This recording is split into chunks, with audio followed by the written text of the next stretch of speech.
தகவல் தொழில்நுட்ப பிரிவு நிர்வாகிகள் மீது வழக்கு போடுவது, நம்முடைய நாடாளுமன்ற சட்டமன்ற என்பது பொய் வழக்கு போடுவது, முன்னாள் அமைச்சர் மீது பொய் வழக்கு போடுவது, இதையெல்லாம் மிரட்டி பார்க்கிறார்கள். திரு ஸ்டாலின் அவர்களே, பொன்மனச்செம்மல் புரட்சி தலைவர் எம்ஜிஆர் இருக்கின்ற போதே மிரட்டி பார்த்தீர்கள், ஒன்றும் நடக்கல. அம்மா இருக்கின்ற பொழுது எவ்வளவு பொய் வழக்கு போட்டீர்கள், அதிமுக முடக்க முடியல.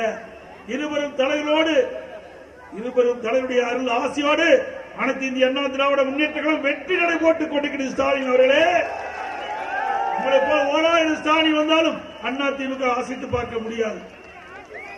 அது வலிமையான கட்சி, மக்கள் செல்வாக்கப்பட்ட கட்சி. இன்றைக்கு சாதாரண தொண்டர் கூட உச்சபட்ச நிலைக்கு வருவதற்கு அடித்தளம் விலகுகின்ற கட்சி அதிமுக கட்சி. இந்தியாவில் எத்தனையோ கட்சிகள் இருக்கின்றன. எந்த கட்சியாவது ஒரு சாதாரண தொண்டன் அந்த கட்சிக்கு பொதுச் செயலாளர் ஆக முடியுமா? முடியுங்களா? ஒரு சாதாரண தொண்டன் முதலமைச்சர் ஆக முடியுமா? இன்னைக்கு திமுகவில் எடுத்துக்கு திரு கருணாநிதி இருந்தார், அதற்கு ஸ்டாலின் இருக்கிறார். இப்ப உதயநிதி ஸ்டாலின் கொண்டதற்கு முயற்சிக்கிறார், அது நடக்காது. அதுக்கு பிறகு இன்பநிதி வர்றதுக்கு சில மந்திரிக அவரை புகழ் புகழ்ந்துட்டு கொடுமை. ஏன் அந்த கட்சியில் ஆளே இல்லையா? எத்தனை பேர் அந்த கட்சிக்காக தியாகம் பண்ணிருக்காங்க, அந்த கட்சிக்காக உழைத்திருக்காங்க. ஆனா திராவிட முன்னேற்ற கட்சி பொறுத்தவரைக்கும் அது குடும்ப கட்சி என்று ஆகிவிட்டது.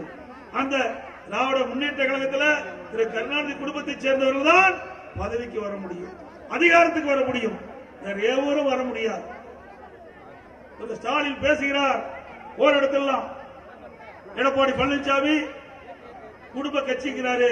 ஆமா, என் குடும்ப கட்சி தான், எங்க கட்சிக்காரெல்லாம் குடும்பமா இருக்கிறது பாக்குற, சரி பரவாயில்ல பாக்குற. அதுல ஒரு எடுத்து கட்சிக்கு தலைவராக்கு, அதுல ஒருத்தர் எடுத்து கட்சிக்கு முதலமைச்சர் அறிவியே, அதுக்கு மனம் இல்லையே. அப்ப வரும்போது அவருடைய சொந்த குடும்பத்தை சேர்ந்தவர் தான் அரசியலை பிரதிபலிக்க வேண்டும், அவர் குடும்பத்தை சேர்ந்தவர் தான் அதிகாரத்துக்கு வர வேண்டும், அந்த குடும்பத்தை சேர்ந்தவர் தான் அந்த கட்சிக்கு தலைவராக வர முடியும். செய்திகளை உடனுக்குடன் தெரிந்து கொள்ள உடனே சப்ஸ்கிரைப் பண்ணுங்க.